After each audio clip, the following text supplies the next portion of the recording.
네, 지난주까지 이 요한복음의 머릿말과도 같은 1장을 모두 보았습니다.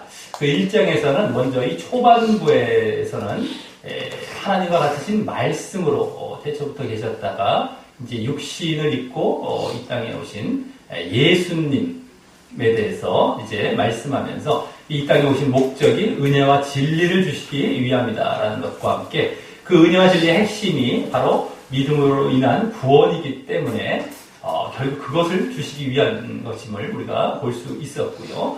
그러기에 또 그곳에서는 누구든지 예수님을 믿고 영접하는 자마다 하나님의 자녀가 되는 권세를 주신다라는 믿음과 구원 차원에서도 말씀을 하고 있었습니다. 그리고 1장 그 이후에 1장 중반부와 후반부에서는 세례 요한의 예수님에 대한 증언, 중반부가 그거고요. 후반부는 예수님의 첫 제자들의 예수님에 대한 증언의 내용이 나오면서 결국 1장 초반부에서 보여진 예수님께서 신성과 인성을 모두 가지신 하나님과 같으신 그러한 그리스도다라는 사실을 더욱 확고히 하는 그런 내용이 나오면서 또한 예수님께서 공생애로 들어가시는 도입부 역할도 하고 있었다라고 하는 것입니다. 그래서 1장은 우리가 이제 전반적으로 보았을 때 결국 예수님께서 메시아 되신다라는 것을 직간접적으로 이제 보여주고 있었던 것이고 그에 따라 예수님에 대한 믿음이 또한 요구가 되고 있었다라고 하는 것입니다. 다만 지난주까지 그 1장 후반부에서 보여진 예수님의 제자들은 아직까지는 신비적인 차원, 신비적인 그런 현상을 통하여서 예수님을 믿고 있는 모습이 보여졌지만 예수님께서는 그것이 아닌 영적인 현상, 구원과 같은 영적인 현상이죠. 구원과 같은 영적인 현상으로 예수님을 믿게 될 것임을 이제 또 말씀하고 있음을 우리가 볼 수 있었다라고 하는 것입니다. 자, 그러면서 이제 1장이 마무리가 되고 있었다라고 하는 것입니다. 자, 이제 오늘 요한복음 2장부터는 그러한 내용을 바탕으로 예수님께서 본격적으로 이제 공생애를 시작하시는 모습이 나오고요. 그러면서 1장에서 보여진 예수님의 메시아 되심과 함께 또 그러므로 예수님에 대한 믿음을 통하여서 구원을 얻으라라는 메시지가 계속해서 이제 이어지게 되는 것입니다.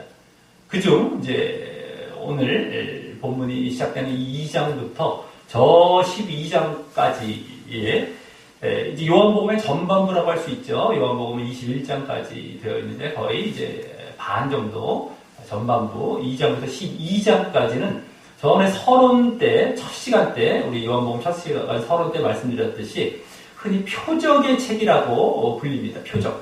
7개의 표적이 나오기 때문이죠, 이곳에. 그래서 이제, 표적을 중심으로 이 내용들이 12장까지 계속 이어지는데, 그 사이사이에 보면은 그 표적에 따라서 사람들이 오해를 하게 돼요. 그래서, 예수님께서는 그것에 대해서 이제, 강론을 하십니다, 강론.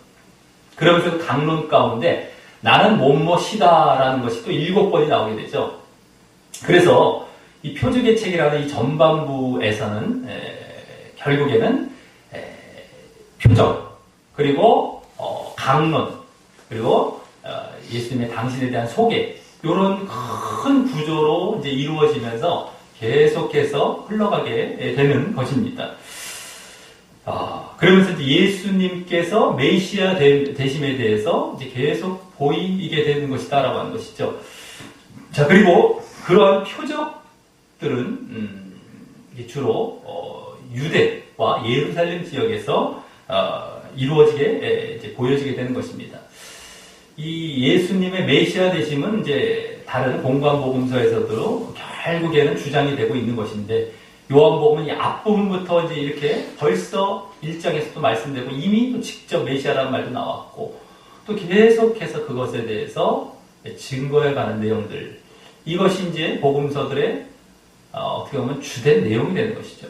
예수님이 그리스도시다 라는 건데 우리는 너무 그걸 당연하다라고 생각할지 모르지만 이 당시에 그게 너무 필요했던 것이고, 그러면 그 당시만 필요했겠느냐? 아니죠. 우리는 뭐 한마디 딱 던지면 믿겠습니까? 아니죠. 이 당시에는 더 예수님이 때와 가까웠을 때인데도 불구하고 그것을 이렇게 증거하고 있었다면 우리는 더더욱이 봐야 되는 것이죠. 우리가 예수님을 그리스도라고 믿는다는 자체가 사실은 단순하게 쉬운 문제가 아니다라고 하는 것도 한편으로는 우리가 알 수 있는 것이죠. 이런 것들을 통하여서, 이 말씀들을 통하여서, 복음서들을 통하여서 더욱 이제 알게 되고 믿게 되는 것이다라고 하는 것입니다. 자, 그래서 이 2장부터 12장까지 유대와 예루살렘에서 주로 그 표적들이 이제 이루어지는 것인데요. 그 중에서 이제 오늘 본문, 이제 첫 표적인데, 오늘은 갈릴리 지역에서, 지난 1장까지의 배경이 되었던 그 갈릴리 지역에서 아직까지 이 표적을 보이시며, 그쪽에서 이제 그쪽에서 표적이 이제 나오게 되는 것입니다. 자, 그럼 이제 오늘 사건은 흔히 일명 말하기를 가나 혼인 사건입니다. 가나 혼인잔치 사건이라고 불리는데, 바로 그와 같이 예수님이 메시아 되심에 대한 표적의 사건이라는 것을 우리가 알고, 이게 다른 것이 아닙니다. 예수님이 메시아 되심에 대한 표적의 사건이라는 것을 알고, 그럼 과연 무엇을 말하면서 드러내게 되는지를 우리가 보도록 하겠습니다. 자, 오늘 본문은 일단 1절과 2절이 오늘 사건의 배경이 됩니다. 먼저 시간적인 배경은 거기 사흘 되던 날이라고 하는데, 사흘 되던 날. 이것은 이제 지난주 빌립과 나다나엘까지 예수님을 따르며 예수님의 제자가 된 이후에, 나다나엘까지 이제 제자가 된 이후에 그 사흘째 되는 날이라고 할 수 있겠고요. 장소는 거기 또 갈릴리 지방의 가나라는 곳입니다. 갈릴리의 가나라는 곳. 지난주 말씀 1장 43절에서 지난주 본문 시작될 때죠. 예수님께서 갈릴리로 나가려 하셨다라는 내용이 나왔었는데, 이후 예수님께서 당신을 따르는 그 제자들과 함께, 그죠? 그때 이제 따라왔던 제자들, 처음 세례 요한의 제자였던 안드레와 또 한 명의 제자와 함께 막 따르는 것부터 시작해서 예수님을 따라왔던 그런 제자들과 함께 그 갈릴리로 이제 나가야 하셨기 때문에 이제 들어가셨나 봅니다. 그리고 이 가나는 나중에 이제 맨 마지막 장, 요한복음 제일 마지막 장 21장 2절을 참고해 보면 나다나엘의 고향입니다. 그래서 지난주 마지막으로 예수님의 제자가 되었던, 아직그죠? 1장에서 이제 마지막으로 제자가 되었던 그 나다나엘이 예수님과 이 다른 제자들과 함께 갈릴리의 자기 고향, 자기 마을로 먼저 모시고 들어갔다가 이 뒤에 나오는 이제 혼인잔치에 이제 2절에 또 나오듯이 청함, 초대죠. 청함을 그래서 받았거나, 아니면 이 가나가 예수님께서 사시던 나사렛이나 또 주로 사역하셨던 가버나움, 이제 원래 태어나신 곳은 베들레헴이시고 주로 이제 사신 곳은 나사렛, 그리고 사역하신 곳은 가버나움인데, 어쨌든 나사렛이나 가버나움과 가깝기 때문에 그곳에 먼저 들어가셨다가 나사렛이나 가버나움 쪽에 들어가셨다가 또 그리로 가나 쪽으로 가신 것일 수도 있겠습니다. 자, 그래서 이 뒤에 보면 또 예수의 어머니도 거기 계셨다라고 할 정도로 나사렛에서 갈 만한 그런 곳이었습니다. 그런 거리였습니다. 나사렛에 있었죠. 마리아는 그 고향이었던. 자, 그리고 이와 같이 예수님의 어머니 마리아나 예수님까지도 청함을 받아서 이 혼인잔치에 참석할 정도라면 그 혼인하는 사람들이 마리아 집안과 관련이 많거나 했던 것 같습니다. 그래서 이에 이어서 이제 3절에서 그 잔치에 포도주가 모자라서 어떻게 합니까? 예수님의 어머니가 나서서 예수님께 저희에게 포도주가 없다고 말하는 그러한 모습이 나오는 것을 볼 때 더 그런 것 같습니다. 막 나서서 포도주 없는 걸 막 챙기죠. 그러니까 많이 이렇게 마리아, 예수님의 어머니 마리아와 관련이 많은 집안이었던 것 같습니다. 이 지금 혼인잔치 집안이. 자, 그래서 예수님은 지금 나다나엘과도 친분이 있을 것이고, 또 예수님의 어머니 마리아와도 친분이 있을 이 혼인잔치에 거절하지 않고 가시는 것이었겠죠. 또 혼인이라는 자체를 뭐 이렇게 나쁘게 생각하거나 잘못했다고 생각하지 않기 때문에 또 초대받았을 때 거절하지 않고 갔을 것입니다. 자, 그리고 2절에 그 제자들이라면서 거기 잘 보시면 그 제자들이라고 얘기하죠. 예수님의 제자들이란 말이 이제 예수님의 제자들이라는 말인데 그 말이 이제 이 요한복음에서 처음이자 본격적으로 이제 언급이 되는 것인데요. 지난 1장에 의하면 이때까지의 제자로는 누가 있었겠습니까? 몇 명이고. 바로 일단 제대표적 흔하게 안드레와 베드로, 또 지난주 빌립과 나다나엘이 있었고, 또 누가 있었습니까? 처음 안드레와 함께 세례 요한의 두 제자였던 자들 중에 한 명, 흔히 이제 요한으로 추측을 했었죠. 요한. 그 한 명까지 해서 5명입니다. 5명. 이 5명의 제자들이 혼인잔치에 이렇게 함께 예수님과 함께 갔겠구나라고 우리는 이제 알 수 있겠죠. 자, 그럼 3절에서 어쨌든 이 제자들, 예수님의 제자들도 중요한 그러한 이제 이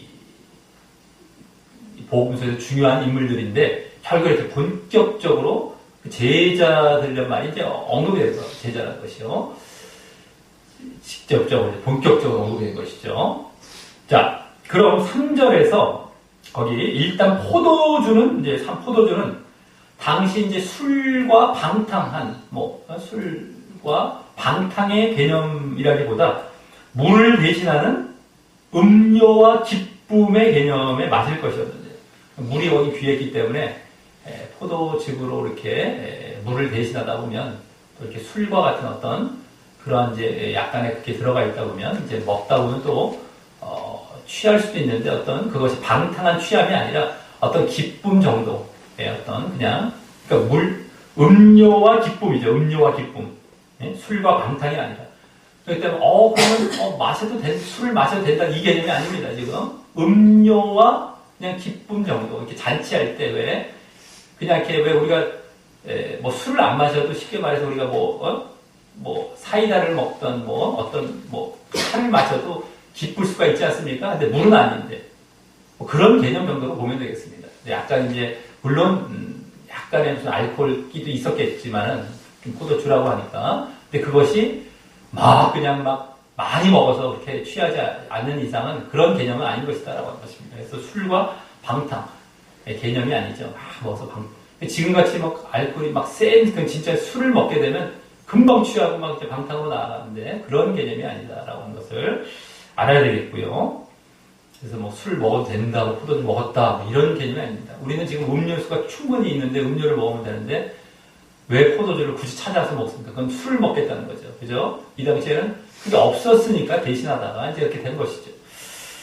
자, 근데 그 포도주를 예수님의 어머니 마리아가 예수님께 이렇게 없다라고 말하는 것은 예수님의 신적인 능력을 알고 또 믿고 말했다는 것인데요, 결국. 그죠? 예수님께 이걸 왜 가서 말할 게 없다고, 그죠? 신적인 능력을 알고 믿고 이렇게 말했다는 것인데, 이전에 예수님께서 이런 이적을 행한 적이 아직 없었음에도 이렇게 부탁한 것을 보면, 마리아가 이 예수님의 탄생 때부터 이 천사들에게 들은 그런 말이나, 또 그 이후에도 몇몇 놀라운 일들, 그 당시도 놀라운 일들도 나타났고, 그죠? 그런 일들 등을 통하여서 예수님을 이미 메시아로 믿고 있었음을 보여준다고 할 수 있습니다. 이 요한복음에는 그 탄생 사건, 예수님의 탄생 사건이 나오지는 않지만 이미 이 요한복음을 읽게 될 자들은 그 사건들을 다 알고 있을 것을 전제하며 말입니다. 그래서 마리아는 예수님의 육적인 어머니이기도 했지만 다른 한편으로는 예수님의 제자가 되기도 하는 것이었습니다. 그렇죠? 메시아를 믿고 예수님의 제자. 지난주까지 예수님의 제자가 되었던 여기 이제 혼인잔치에 참석한 5 제자보다 더 먼저 말입니다. 그래서 그 제자들도 어땠습니까? 이 장에서 그 구약 말씀을 어느 정도 알고 있으면서 그와 같이 예수님을 메시아로 알고 따랐다면 마리아도 이 예수님 어머니 마리아도 예수님의 탄생 때 전해준 천사의 말 중에 다윗의 위를 저에게 주실 것 이런 말이 이제 누가복음 1장 32절에 나오는데요. 다윗의 위를 그 아기에게 태어날 아기에게 저에게 주실 것이다 라는 그런 이제 천사의 예언이죠. 구약 말씀을 배경한 겁니다. 그 구약 말씀도 역시 마리아가 알기 때문에 그것에 대한 천사의 말을 받아들이고 그걸 이제 믿음으로 나아간 것입니다. 그렇기 때문에 똑같이 그 구약 말씀도 을 통하여서 이렇게 예수님을 메시아로 알고 믿게 되었던 이런 것까지도 지난주까지 제자들과 대를 일치하면서 먼저 오히려 제자가 된 그런 자라고 볼 수 있다라고 하는 겁니다. 자, 그러기에 또 천주교에서 마리아를 숭배하는 것이 얼마나 잘못되었는지 이제 또 알 수 있게 되는 것이고 말입니다. 여러 군데서 알 수 있지만 예수님의 제자인데 어떻게 무슨 마리아를 숭배해야 합니까? 그죠? 암만 육적 어머니일지라도 그러면 안 되는 겁니다. 어머니를 통해서 예수님께 전달해 달라고 그러는 등 성모라는 등 이런 거 아니다라고 하는 것이죠.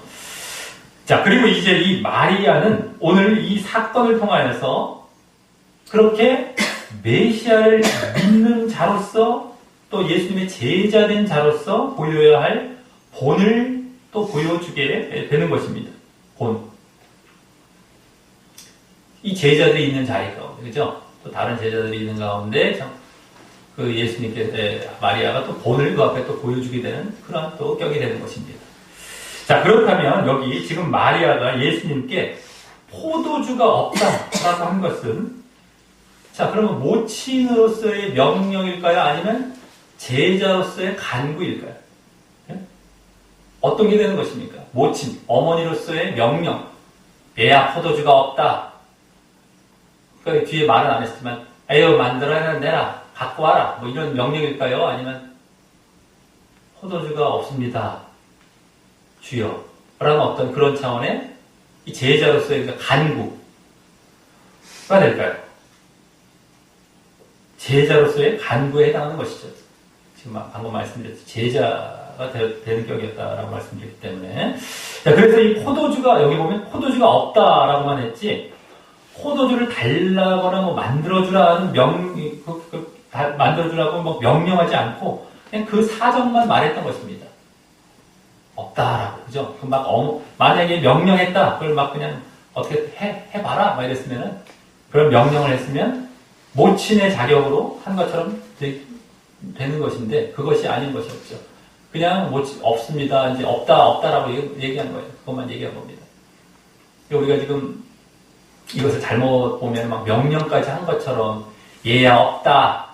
네가 알아서 해라. 이런 어떤 걸 상상해갖고 아니면 내가 우리 어떤 어머니 상을 이제 생각하면서 이제 이렇게 또 이렇게 그냥 자기 아들이니까 마음대로 부릴 수 있을 것 같이 생각하면서 명령한 것처럼 마치 이렇게 볼 수가 있는데 그런 것이 아니라 간구죠. 없는데 이걸 어떻게 좀 해달라는 어떤 간구입니다. 간구, 그죠? 제자로서 간구 차원이 되는 거예요. 육적인 어머니지만 지금 그 차원이 아니죠. 예수님께 이런 것을 부탁하는 것 자체가 벌써 예수님을 신적인 능력을 알고 메시아로 믿고 있다는 것인데 그런 차원의 것이 아니죠. 예수님을 갖고 놉니까? 아이고 내 아들이 메시아다. 그냥 갖고 놀자. 이러려고 해서 하는 이게 아니라는 겁니다. 네? 근데 흔히 잘못하면 그쪽으로도 많이 볼 수 있습니다. 많이 보고 있는 경우도 있을 것이고요.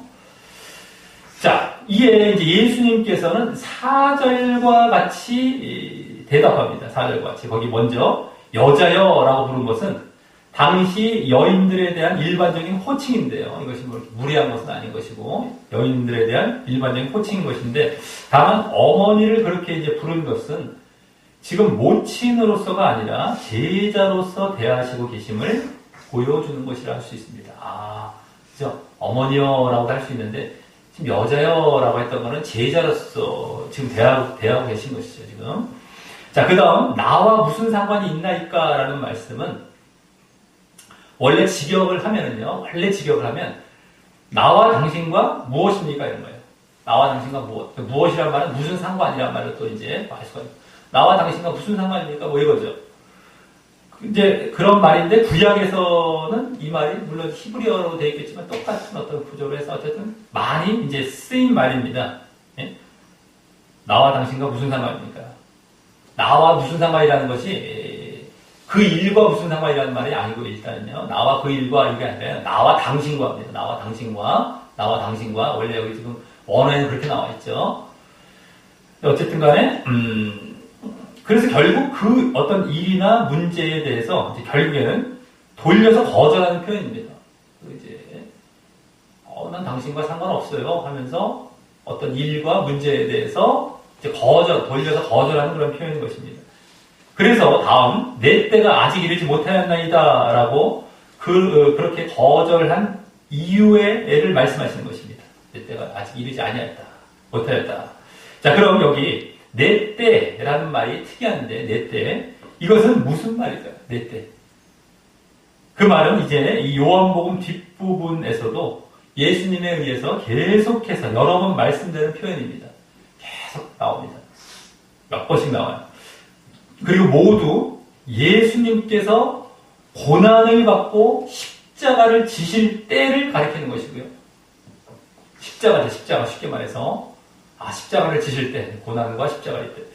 또 그러기에 그와 함께 부활하실 것도 포함되면서 결국 그로 인해 영광 받으실 것을 함께 의미하는 때인 것입니다. 십자가와 부활로 인한 영광 받으실 때, 이거죠. 이제 더 단순히 얘기하자면. 자, 그래서 그것은 결국 뭡니까? 속죄와 구원 역사를 이루실 때가 되는 것입니다. 속죄와 구원 역사. 죄를 이제 십자가에 사하시고 또 부활로 구원을 확증하시고 어쨌든 이런 속죄와 구원 역사를 이루실 그때예요. 요한복음이 계속 나오는 걸 그때. 여기만 조금 그 말과 좀 상관없어 보일 제일 많이 그렇게 보일 수가 있는데 다 똑같게 나오거든요. 다 그런 쪽입니다. 여기도 마찬가지죠. 그런데 그것은 여기 지금 포도주가 없다고 말한 것과 마리아가 아까 포도주가 없다라고 말한 것과 너무 동떨어진 말씀을 하신 것 같이 보입니다. 그렇죠? 그래서 이제 막 이 내 때를 내가 기적을 이제 시작할 때 내가 이런 쪽으로 이제 보기 쉬운데 그게 아니라는 겁니다. 어쨌든 모든 곳에서 속죄와 구원의 그런 십자가가 이제 부활을 통한 영광을 받으실 때, 속죄와 구원을 이루실 때, 이런 것이다라고 하는 것이죠. 마찬가지로. 자, 그래서, 이 포도주가 없다는 것과 이게 무슨 상관이 말씀하셨을까? 그래서 가만히 생각을 해보면요. 마리아는 이미 예수님의 탄생 때부터 천사들에 의해 예수님께서 지극히 높으신 이의 아들, 누가복음 1장 32절에 나오고요. 또 그 말이나 또 하나님의 아들, 아에게 나와요. 지극히 높으신 이가 하나님이었는데, 하나님의 아들이란 말. 그 1장 35절에 나옵니다. 누가복음 1장 35절에 그것은 또 구주, 그리스도주 아예 나옵니다. 아예 누가복음 2장 11절에는 구주라는 말, 그리스도주, 그리스도라는 말, 메시아라는 말이 그대로 나왔어요. 천사들을 통해서 그렇게 해줬던 말을 듣고 이미 그 구원의 역사를 이루실 분으로 알고 있었고요. 마리아는. 메시아예요, 메시아, 그리스도. 이미 알고 있었던 것이죠. 아까도 이제 믿었을 것이라고 이제 말씀드렸지만 이런 내용은 더 확실하죠. 그래서 그 사실을 이제 그렇게 믿고 마리아가 이제 당신을 메시아 그리스도로 믿고 있다는 것을 예수님께서 이미 그건 아시고 이와 같이 대답한 것이라고 볼 수 있습니다. 아시고 그것을 나를 그리스도를 믿고 있는 그 마리아에게 이와 같이 대답한 것이죠. 그러기에 지금 마리아의 그 간구와 요청에 대해서 예수님께서는 그런 육신적인 문제를 해결하는 것이 이 당신 어머니 그 마리아가 보일 구원이 아님을 알리시며 분명히 메시아로 믿고 있는데 이걸 해결해달라는 차원에 이게 구원처럼 마치 요청하는 이 구원, 그리스도가 구원을 이제 이루실 그러한 분이신데 그래서 이런 육신적인 문제를 해결하는 것이 당신이 보이시는 그 구원이 아님을 알리시며 자신께서 진정 그 구원을 이루실 때 그게 이제 내 때죠. 내 때. 여기 내 때가 따로 있으니 그 진정 영적인 구원을 요청해야 하고 그래서 그것을 바라시고 예수님께서 이와 같이 여기 요청을 거절하고 계시다고 할 수도 있는 것입니다. 내 때, 구원을 이룰 때는 따로 있습니다. 지금 이것이 그 때가 아니라는 것이죠. 이걸로 지금 마리아는 요청하기 때문에 이게 구원처럼 마치. 자, 그럼에도 불구하고 이제 다음 5절부터 보면 마리아는 계속 그 일에 대해 간구하는 자리에 있게 되고요. 계속 간구합니다. 또 그에 대해 예수님께서 응답하시는 것으로 나아가며 그러므로 결국 마지막 11절에서 표적과 영광으로 말하고 있는 것을 이제 보게 되는데요. 표적. 마지막에는 표적과 영광이라는 말이 나오죠. 자, 그걸 보면은 이제 한편으로는 이 표적과 영광이라는 것이 이제 결국에는 어떤 인정을 하고 있는 겁니다. 이제 응답에 대한 그것이 표적이고 영광이었다. 그걸 보면은 한편으로는 예수님께서 마리아를 하나의 제자로서 지켜보시며 시험하고 계신 것으로 어떤 그런 믿음인지 그렇게 시험하고 계신 것으로 나아가시는 것이라고 할 수 있죠.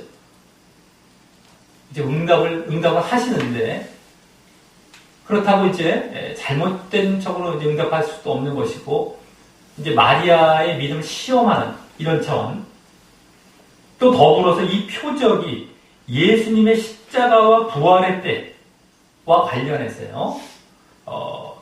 아까 내 때라고 했던 그때와 관련된 표적으로 함께 허락되게 된다는 것을 알 수 있는 것입니다. 내 때, 십자가와 부활의 때와 관련된 표적으로 함께 이제 허락하신 것이죠. 이것은 원래는 육신적인 그런 차원의 그 요구였지만 그 안에 예수님의 그런 영적인 의미를 담아서 응답하신다는 것이죠. 응답을 하실 때. 자, 그래서 이제 5절부터 마리아와 예수님의 모습 속에서 그 사실을 염두에 두고 이제 보도록 하겠다라고 하는 것입니다. 계속 사실은 오늘 예수님의 어머니, 또 예수님, 이게 큰 이제 두 모습입니다. 그죠? 그 모습 속에서 이제 그것을 염두에 두고 이제 보겠다라고 하는 것입니다.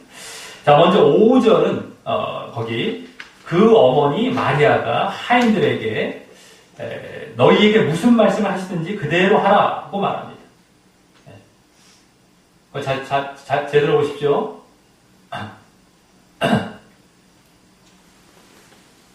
자, 그 어머니 마리아가 하인들에게 너희에게 무슨 말씀을 하시든지 그대로 하라. 그죠? 5절에. 마리아가 앞서 포도주가 떨어진 것을 참견한 것도 그렇고요. 예진 나갔어요. 나갔어요.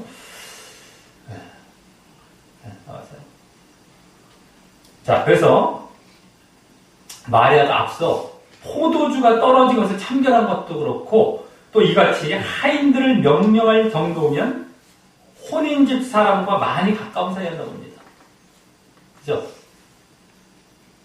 포도주가 떨어진 것을 참견한 것. 아까 그랬죠? 근데 하인들이 또 명령해요. 여기서 갑자기. 남의 하인들에게 막 가서 명령합니다. 혼인집 사람과 아주 많이 가까운 사이였던 것을 우리가 볼 수 있죠. 자, 어쨌든 여기서 중요한 것은 말씀에 그대로 순종하는 모습을 보이고 있다는 것입니다. 말씀에 그대로 순종을 하죠. 누가? 마리아가 지금 그렇게 하는 겁니다. 그래서 비록 마리아는 하인들에게 순종하라고 했지만 그것은 그들이 당시 그곳에서 시중 들며 실제 일을 하는 자이기 때문이고요. 하인들은 원래 그런 자 아니겠습니까? 그렇기 때문에 하인들의 순종하는 것 같지만 하인들은 순종한 게 아니에요. 사실 마리아가 순종하는 겁니다. 하인들이 시켰을 뿐이죠. 지금 하인들이 해야 할 일이니까. 원래 하인들이 없이 그냥 일반 사람들도 하는 일이었으면 마리아가 했겠죠. 근데 하인들이 하는 일로서 다 이게 맡겨져 있기 때문에 자기가 하고는 싶지만 하인들에게 시킨 것 뿐입니다. 그러니까 마리아의 순종으로 가야지 하인들의 순종으로 가면 안 됩니다. 이게. 근데 지금 이 말씀을 보면서 하인들 쪽에 초점을 맞춰서 어쩌겠다, 어떻게 했다, 이런 쪽으로 이제 막 보는 경우가 많이 있어요. 근데 그것은 좀 핀트가 안 맞는 겁니다. 자, 그래서 마리아부터 그 순종의 마음이 있는 것이 그렇게 나타난 것입니다. 그래서, 자, 그리고 그 순종이 거기 말씀에 순종하는 것이 또 초점이 있는데요. 이는 마리아가 예수님의 말씀의 능력이 있음을 아는 것으로 그죠? 말씀의 능력이 있음을 아는 것입니다. 마리아가 또 예수님의 말씀이 육신이 되신 분이라는 것과 또 연관이 되어 보이는 것이죠. 아, 예수님께서 이제 말씀이 육신, 말씀의 능력, 이 말씀에 또 초점이 있는 겁니다. 그것까지도 또 연관이 되어서 이 마리아가 말씀에 또 능력이 있음을 아는 것이 이제 또 보여주고 있는 것입니다. 다만 그 말씀으로 믿음과 구원을 이루는 진정 영적인 차원에서의 능력보다는 아직 그 말씀으로 기적과 이적을 보이시는 신비적 차원의 능력에 가까운 쪽으로 알고 있다는 것이 특징인 것입니다. 이 마리아의, 그죠? 믿음과 구원이 아닙니다. 기적과 이적이죠. 말씀을 통해서 신비적인 차원 것을 이루는 그런 능력. 그게 이제, 그것을 알고 있는 것입니다. 말씀을 해라. 뭔가 이제, 내 능력이 나타나고 이렇게 이루어질 것이다. 어떤, 다른 말로 말해서 그 말씀으로 인한 구원의 능력보다는 창조의 능력 쪽에 더 가깝게 알고 있다는 것입니다. 구원의 능력, 아니라 창조의 능력. 창조는 약간 좀 신비적인 차원이고, 그죠? 구원은 이제 영적인 차원인 겁니다. 자, 그 두 능력은 요한복음 첫 본문에서요, 그리스도 대신 말씀, 로고스죠, 에 대한 신성과 인성 이외의 특징으로 이제 보았었는데 말입니다. 1장 5절까지 해서 신성과 인성 말씀의 그거 특징도 중요했지만, 바로 그와 같이 창조의 능력, 구원의 능력이 다 그걸 갖고 계신다는 것도 중요한 특징이었었는데, 이제 그런 것이죠. 신비적인 차원, 영적인 차원이 바로 그겁니다. 창조, 구원 쪽으로 이렇게, 달리 말을 할 수 있죠. 자, 그리고 또 그때 창조의 능력은 이 요한복음의 12장 전반부까지의 표적에 가깝고요. 또 구원의 능력은 그 나머지 이제 요한복음 후반부죠. 13장부터 저 마지막까지의 그 영광 부분에 가까울 것 같다고 말씀드렸는데, 그와 비슷한 구도가 느껴지게 되는 것이죠. 앞에 부분은 표적, 12장까지 표적의 책, 아까도 말씀드렸죠. 근데 13장부터 나머지는 영광의 책이 되는 겁니다. 영광. 그것과 비슷할 것 같았다 말씀드렸는데, 그것까지 비슷한 구도가 점점 좀 느껴지고 있는 것입니다. 아, 이 창조의 능력. 이 표적과 관련된 이런 것이 점점 여기서 요구가 되고, 그것에 이제 초점을 맞춰서 또, 표적, 이적이 베풀어지고 이게 되기 때문이죠. 자, 이에 이제 다음 6절과 7절에서는 예수님께서 그의 그대로 응답하시어 6절에 나오듯이 거기 유대인의 결례를 따라 두세 통 드는 돌항아리 6이 있는데, 그죠? 거기 잘 보시기 바랍니다. 거기다가 그 돌항아리 6에다가 그 하인들에게 항아리에 물을 채우라고 하시고, 그들은 아구까지 채웠다라고 합니다. 아구까지 채웠다.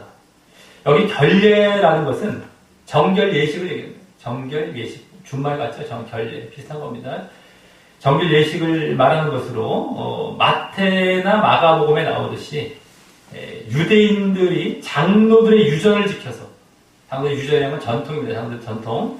그걸 지켜서 손을 부지런히 씻지 않으면 먹지 않는 그런 관습을 말하는 것입니다. 발까지 물론 씻기도 했지만 어쨌든 부지런히 씻는 거예요. 깨끗하게 정결하게. 그런 관습이죠. 관습. 전통에 의한 관습입니다. 이것이 이제 율법처럼 보여지면서도 관습입니다. 자, 거기서 예수님께서는 그 관습을 지키지 않으셔서 마가에서 보면 그거 안 지키셨어요.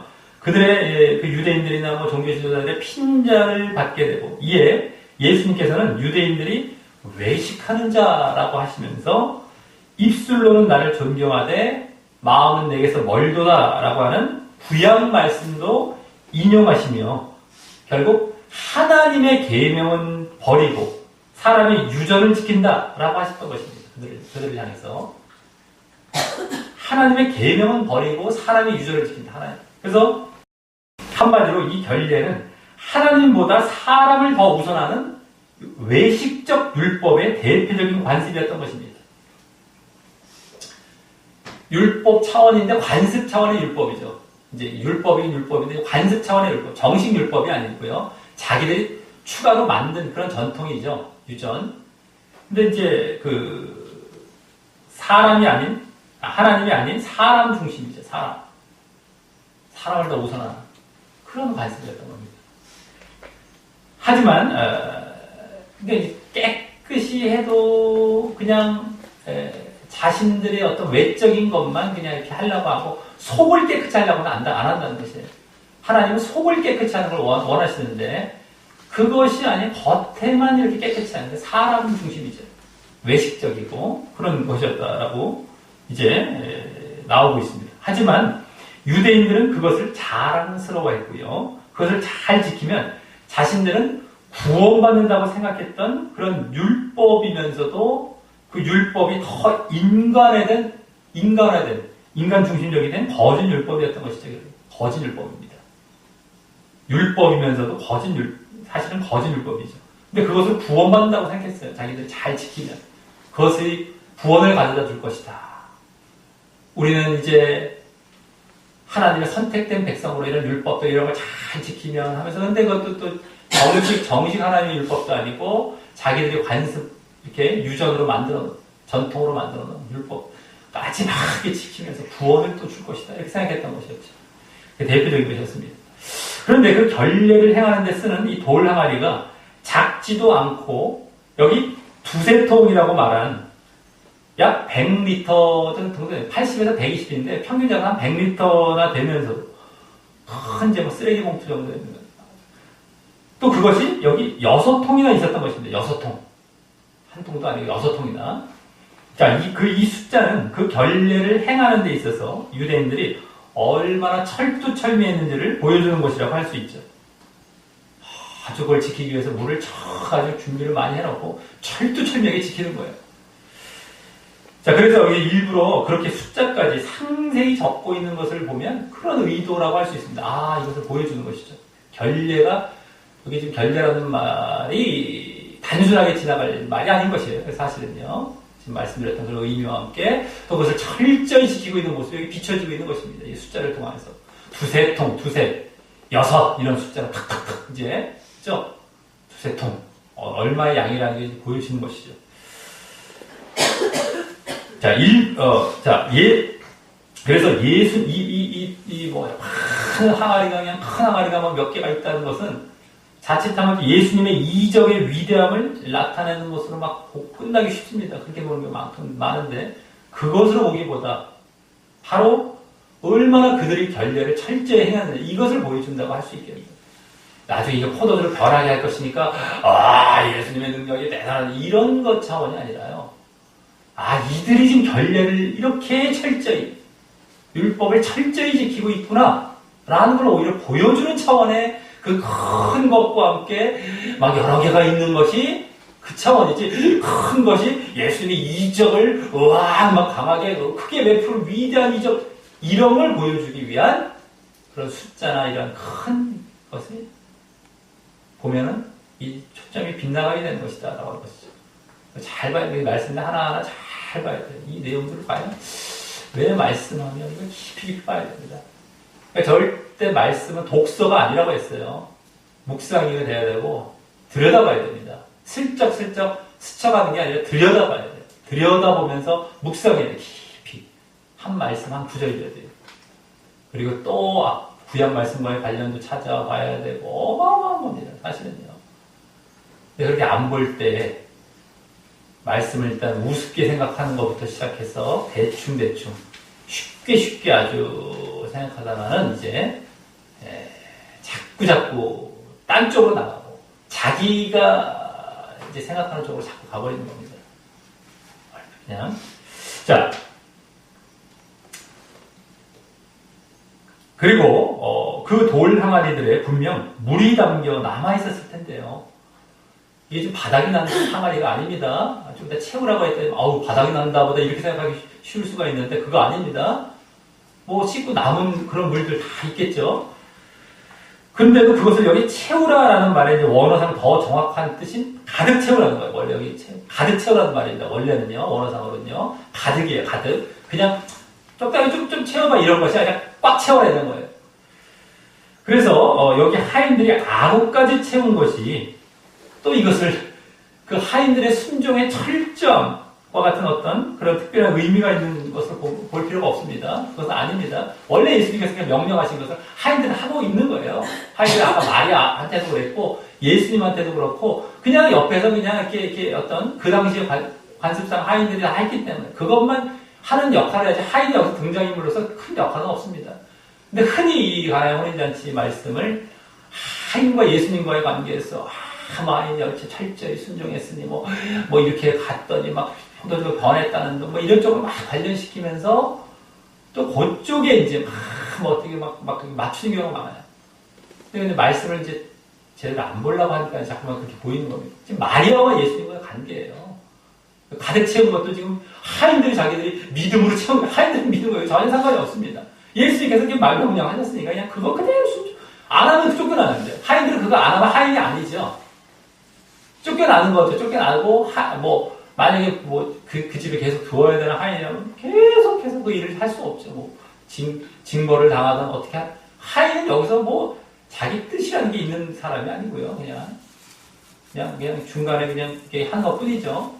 중요한 건 아닙니다. 근데 자꾸 하인들이 대충 채우랬더니만 그것도 내 믿음으로 꽉 채워서 믿음이 이렇게 되어서 우리는 이런 믿음을 받을 때 막 이적 일어나고 이렇게 가르쳐서는 안 되는 겁니다. 근데 그런 경우가 엄청나게 많거든요, 지금. 자, 더욱이 그들은 하인으로서 지금 마리아의 순종을 대신하고 있는 것일 뿐이고요.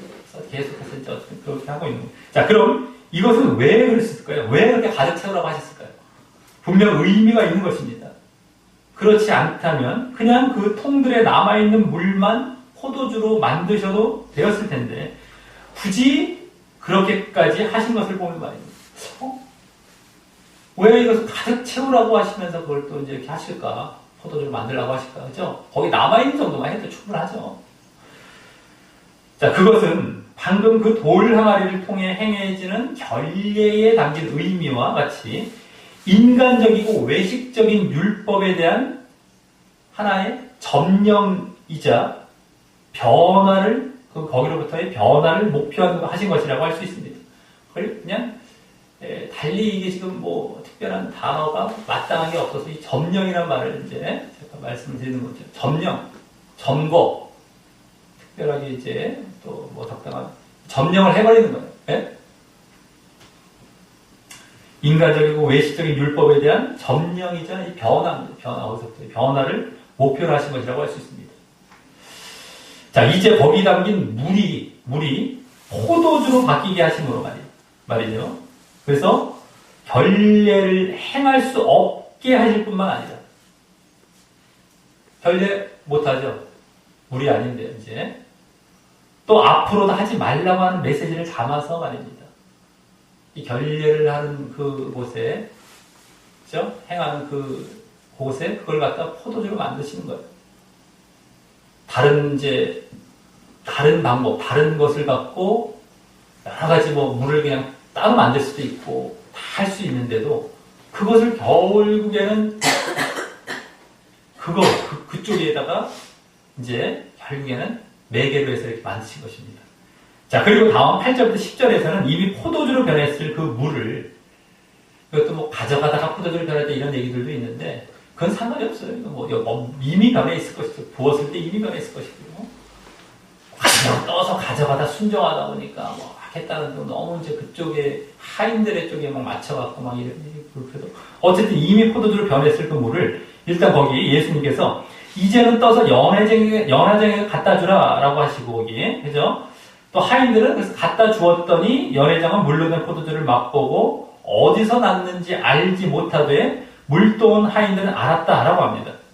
여기 연회장이라는 말 그대로 연회가 뭔가 잔치잖아요. 잔치. 무슨 연회하는 그 잔치를 얘기하는 겁니다. 그 장이라는 거, 연회의 장이란 말인데 이게 그럼 과연 어떤 사람들이었을까? 우리는 이제 그걸 연구하고 이제 학자들, 그죠? 고고학자들, 역사학자들 연구를 해야 되겠죠. 이 연회장이라는 사람이 있었네, 파티에, 그죠? 지금 이 잔치에. 근데 어떤 학자들의 의견과 같이 당시 이들은 제사장이나 레위인 출신으로 이 연회의 축복을 빌어주는 자였을 것이라고 하는 것이 맞을 것입니다. 딱 와서 축복을 빌어주고, 그죠? 어떤 장으로서, 이렇게. 물론 이제 감시, 감독한다는 이제 그런 의견들도 있습니다. 그런 역할도 했을 수 있겠죠. 뭔가 잘못되는 것을 이제 이렇게 방지하는 이런 차원에서. 어쨌든 근데 중요한 건 제사장이나 레위인 출신으로서 이렇게 왔을 것이다라고 하는 것입니다. 지금 흐름상 율법과 관련된 인물일 가능성이 높기 때문입니다.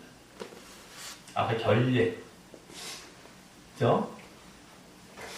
그것이 지금 종교 지도자들과 유대인들이 결국에는 그렇게 중심으로 행했던 그러한 것이었기 그 관련해서 지금 율법과 관련된 인물일 가능성이 높습니다.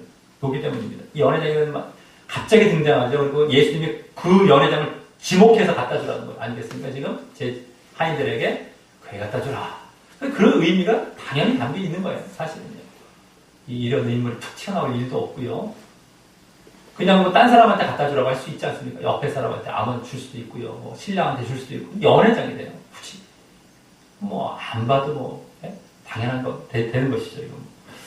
그래서 예수님은 지금 율법을 이렇게 점령하며 만든 포도주를요. 율법을 아주 그냥 점령하시면서 만든 그 포도주를 당시 율법학자와 같은 자들에게 주며 그것을 즐기도록 하고 계신 것입니다. 종교주의자들.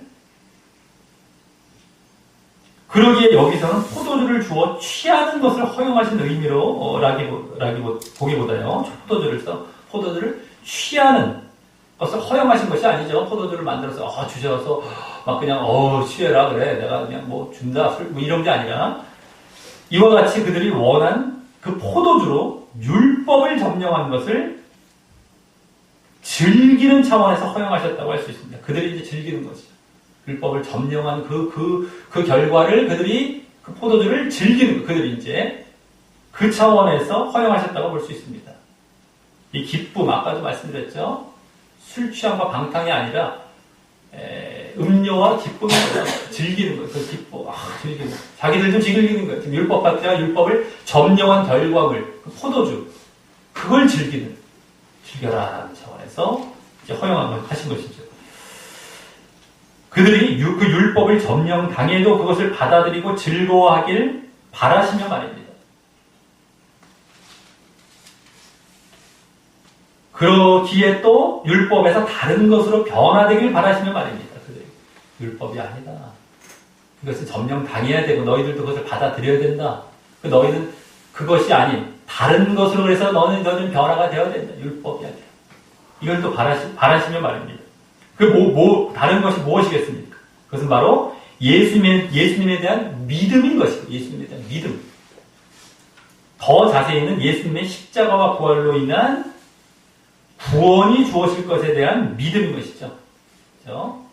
예수님께서 구원주라는 그 믿음, 십자가와 구원을 통한 구원을 주실 그 분, 그리스도시라는 것에 대한 믿음.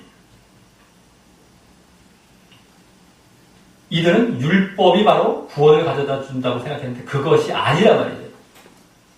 그러니까 예수님을 자꾸 배척하지 않았습니다. 예수님을 배척하고 율법으로 구원받으려고 하고 결례도 안 하니까 아까도 말씀드렸지만 그걸로 막 이제 서로 부딪히게 되고 그걸 갖고 이제 막 정죄하고 막 오히려 이 바리새인들이나 율법학자들이.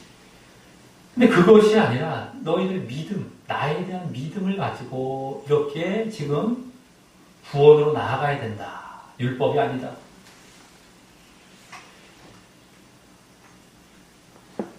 자, 그것으로의 변화를 이제 원하시는 것이죠. 예수님께서는 암시하고 계시는 것이죠.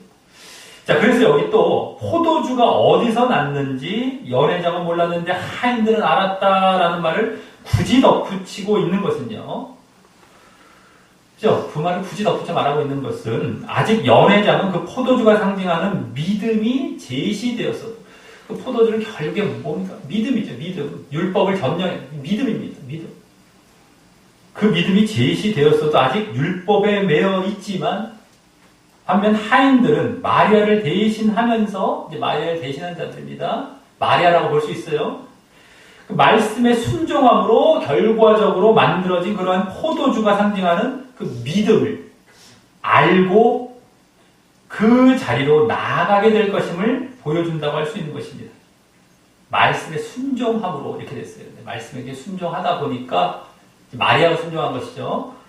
결국에는 이렇게 만들어진 포도주가 상징하는 믿음을 알게 되는 거예요. 아, 하인들이 알았다. 마리아가 알았다는 것은 어디서 왔는지를 그 믿음을 이제 안다는 거예요. 말씀 순종하다 보니까 아, 믿음을 알고 그 자리로, 그 믿는 자리로 나아가게 될 것임을 보여준다고 했습니다. 아, 말씀과 관련이 돼서 또 이렇게 대로 순종하다. 자, 다음 나머지 9절 말미에서 10절에서는요. 연회장이 이제 신랑을 불러서 사람마다는 사람 누구나 이런 말인데 누구나 먼저 좋은 포도주를 내놓고 그죠? 잔치에 내놓고 또 취한 후에 낮은 것, 안 좋은 것, 낮은 것, 안 좋은 그런 포도주를 내어놓거늘 잔치에 내어놓거늘 그대는 그 신랑에게 그대는 지금까지 좋은 포도주를 두었도다. 어디다 뭐 숨겨두었다. 뭐 이렇게 놨다. 이제 내놨다. 라고 말했다는 그런 장면이 나오는데요. 이는 이제 예수님의 이적이 완전했고, 그래서 예수님께서 창조의 능력과 신성을 보이신 메시아이심을 보여주는 장면이라고 할 수 있습니다. 아, 완전했어. 신성. 창조의 능력이죠. 다시 창조의 능력 쪽에 초점을 두면서 말입니다. 이제 지금 응답을 해주고 계시는 것이죠. 마리아의 요구에 응답이 창조의 어떤 능력도 보이고 계시면서 그 안에 담겨있는 아까 그 결례와 관련된 그 영적인 능력 함께 지금 다시 이제 앞뒤로는 창조의 능력으로 돌아오시고 계신 이런 부분이라고 할 수 있어요. 그 중간에는 이제 어떤 구원의 능력이죠. 구원의 능력. 그 차원에서 보이고 계시면서. 자, 여기까지 이제 오늘 사건이 마무리가 이제 되었다면 마지막 11절에서는 이에 대한 이제 부연 설명이 나옵니다. 먼저 예수께서 이 처음 표적을 갈릴리 가나에서 했다라고 하면서 표적이라는 말을 썼는데 그 말은 메시아된 표적, 표시죠. 표시, 사인, 표적. 메시아된 표적이란 말로 오늘 창조의 능력에 가까운 말이라면 표적은 창조의 능력. 아까 말씀드렸죠.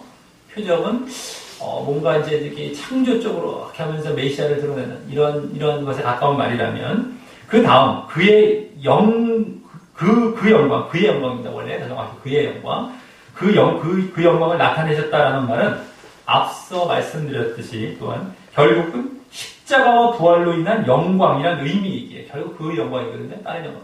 여기 막 그냥 표적으로 인한 영광이 아니라 십자가와 부활로 인한 결국 그 영광입니다. 이런 의미이기에 오늘 구원의 능력에 가까운 말이라고 할 수 있습니다. 아, 표적은 창조의 능력, 이 영광은 구원의 능력입니다. 나중에 13장 이후에 그 영광이 나타나는 거예요. 내가 영광 받을 때, 그 십자가와 부활로 인한 그거죠. 그게 이제 13장 이후에 나타나는 겁니다. 거의 12장까지 표적 쪽에 이제 초점이고요. 자, 그래서 그 다음, 제자들이 그를 믿으리라라고 하고 있는 것은 이제 메시아로 믿었다라는 말인데, 아직 이때는 창조의 능력에 영향을 받고 그랬을 것입니다. 그렇죠? 그렇게 믿었을 것입니다. 창조의 능력 쪽에 영향을 받고. 오늘 결국 마리아가 보여주었던 모습과 같이 말이죠. 마리아가 결국 그쪽에 더 매여 있었거든요. 영적인 능력은 지금, 구원의 능력은 지금, 아직까지는 앞으로는 이제 모르지만, 아직까지는 이제 그거는 못 깨닫고 있을 것이고요. 그러기에 앞서 그 영광을 나타내셨다라는 것은 제자들과는 상관없는 객관적인 사실을 지금 말하고 있는 것이고 말입니다. 제자들에게까지도 그 영광이 이제 다 알려지고 그들이 다 이해됐다는 것이 아니라요. 표적을 통해서 이제 이들은 믿었고 그 표적 안에 영광이라는 것도 함께 드러내고 있었다라는 걸 이제 객관적인 사실들, 이제 사도 요한의 어떤 하나의 기술로서 적어놓고 있었을 것이라는 것이죠. 그거는요. 자, 이로써 오늘 예수님께서 본격적으로 공생애를 시작하시는 모습이자 1장에서 보여진 예수님의 메시아 되심에 대해서 이제 이 요한복음 전반부 12장까지 해서 나오는 그에 대한 첫 표적으로서 흔히 가나 혼인잔치라고 불리는 본문을 보았습니다. 오늘은 크게 예수님의 모친 마리아와 예수님 간에 서로 상반된 예수님의 메시아 되심에 대한 표적에 대한 이해가 보여졌던 것이었는데요. 예수님의 메시아 되심을 보여주는 그 표적에 대한 이해가 이제 마리아와 예수님 간에 서로 상반되게 이제 보여졌던 것이었는데, 먼저 마리아는 어땠습니까? 마리아는 육신적인 문제 해결을 위해 예수님께서 이적과 표적을 보여주시길 원했지만, 그죠? 반면 예수님께서는 내 때라는 말에 담겨 있었듯이 영적인 구원을 보이시길 원하셨고요. 그래서 결국 마리아의 간구에 응답을 하시는 것처럼 하시면서 그 응답 이면에는 결국 영적인 표적을 보이셨던 것입니다. 함께 보이셨던 것입니다. 그렇죠? 영적인 표적. 그래서 오늘 마리아는 또 다른 예수님의 제자로서 예수님의 말씀에 그대로 순종해야 함에 본을 보여주고 있었지만 그 본이 오늘 보여지고 있었습니다. 말씀에 순종하는 것. 이거는 보여지고 있었어요. 이제 5 제자들과 함께 예수님께서 잔치에 가셨는데 마리아가 먼저 말씀에 그대로 순종해야 될 본을 이제 보여주고 있는 겁니다. 말씀이 육신이 된 예수님께 그 말씀의 능력을 또 알고 말씀이 어쨌든 간에 선포될 때 그걸 그대로 순종하라. 이 말씀이 중요한 것이죠. 이 요한복음은. 근데 그것에 대한 순종을 본을 보이는 겁니다. 먼저 제자는 어떤 마리아의 그런 위치에서. 그리고 이제 순종이 뭡니까? 그게 믿는 것이죠. 믿음 하면 순종이 딱 양면이라고 했습니다. 내가 믿기에, 메시아로 믿기에 이제 순종이에요. 정말 당연히 여기 좀 깔려있는 것입니다. 그게 믿음이기에.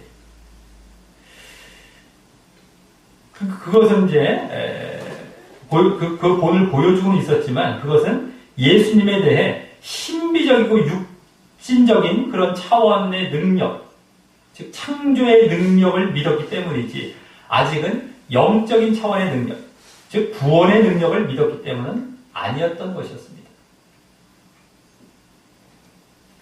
말씀으로 인한 구원이 아니라 말씀으로 인한 창조, 어떤 신비, 능력, 그 능력, 구원의 능력이 아니라 말씀은 결국에 뭘 가져다줘요?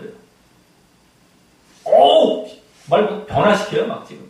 참 신비가 막 나타나 말씀으로. 변해라, 어떻게 하라, 순종 막 다. 근데 결국에는 궁극적인 그 말씀으로 뭐가 우리에게 주어져야 됩니까? 믿음이죠, 믿음. 믿음은 어디서 나와요? 말씀으로 나옵니다. 영적인 능력이에요. 말씀을 들었을 때 결국에는 뭐가 나타나요? 믿음. 그게 놀라운 능력이에요. 더 놀라운 능력. 우리는 지금 당장 눈앞에 나타나는 표적, 이적 같은 것만 막 놀라워서 막 그냥 이 말씀을 막 그냥 능력을 믿으려고 하는 그런 것인데, 근데 그것이 아니라 결국엔 영적인 능력이에요. 구원의 능력. 그걸 잘 알아야 됩니다. 사람들이 지금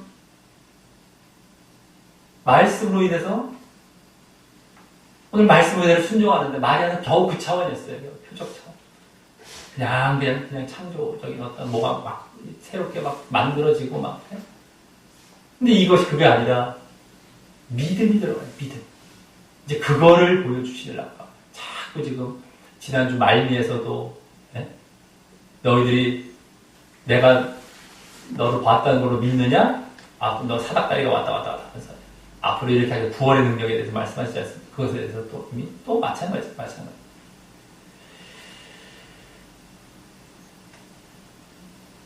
자, 또 그러면서 예수님의 말씀에 대한 순종도 결국 그런 영적인 능력에 대한 믿음을 가져오는 쪽으로 나아가게 됨도 암시하고 계셨던 것입니다. 순종, 말씀에 대한 그 능력을 믿는 건 이제 영적인 것을 믿어야 되고, 순종도 마찬가지. 순종도 결국 영적인 능력에 대한 그 믿음을 가져오는 쪽으로 나아가게 되는 것입니다. 결국에는 말씀에 대한 순종도 결국엔 이 예수님께서 영적인 능력을 보이실 것에 대한 그 믿음을 가져오는 쪽으로. 그러니까 이제 순종하다가 보면 이제 영적인 믿음으로 나아가게도 될 수 있을 것이고요. 또 그 순종 자체가 또 그런 차원의 또 믿음이어야 된다. 그런 믿음 쪽이어야 된다는 것도 함께 보이시는 것이죠. 자, 그래서 오늘 마리아는 예수님의 내 때가 아직 이르지 못하였다라고 하시며 응답을 거절하듯 하시며 보이신 이 시험에 아직 말씀에 대한 순종은 합격했지만 영적인 믿음은 아직 미흡했던 것이었죠. 마리아는요. 그죠?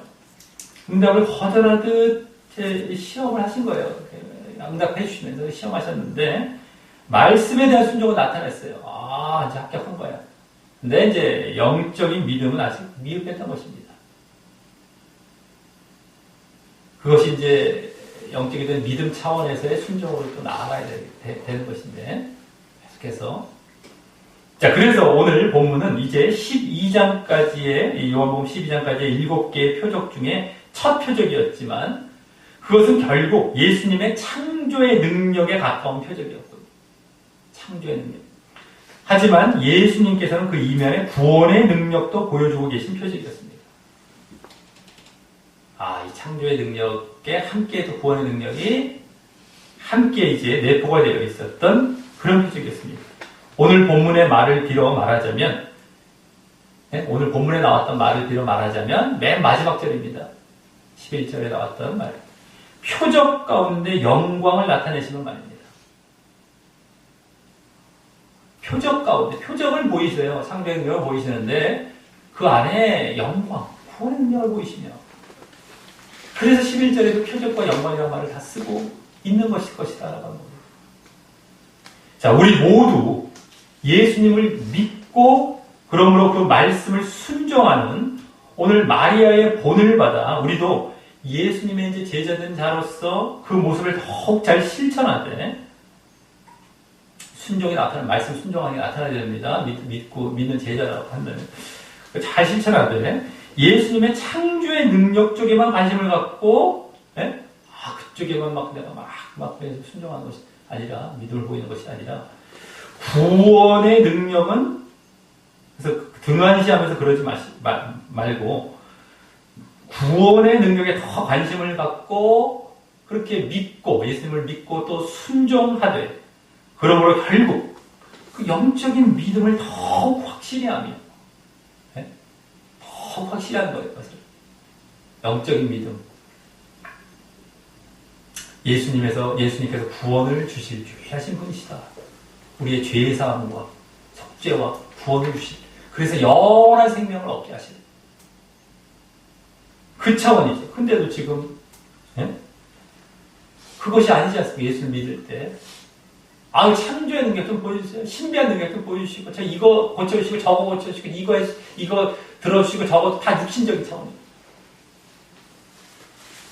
창조의 능력 자체가 뭐 잘못된 건 아니지만, 우리의 궁극적인 것, 지금 현재 우리에게 필요한 것은 구원입니다. 창조는 이미, 이루어지고 있고, 그래서 이제 우리가 새롭게 창조되는 건 있죠, 나중에. 구원이 이루어질 때 그 새 창조가 이루어지긴 하죠. 근데 지금 이 땅에서의 그것에 매여갖고 계속해서 막 그것만 달라고 하고 이거면 안 된다라고 하는 것이죠. 그래서 영적인 믿음, 예? 믿고 순종하는 거. 오늘 마리아도 그건 보였지만 이제 영적인 그런 어떤 정말 그 차원이 아니었다는 겁니다. 네? 그쪽으로 가야 되는 것이죠. 그래서 그로 인한 구원에 그래서 결국엔 구원입니다. 구원에 넉넉히 이르게 되시기를 예수님의 이름으로 간절히 축원합니다.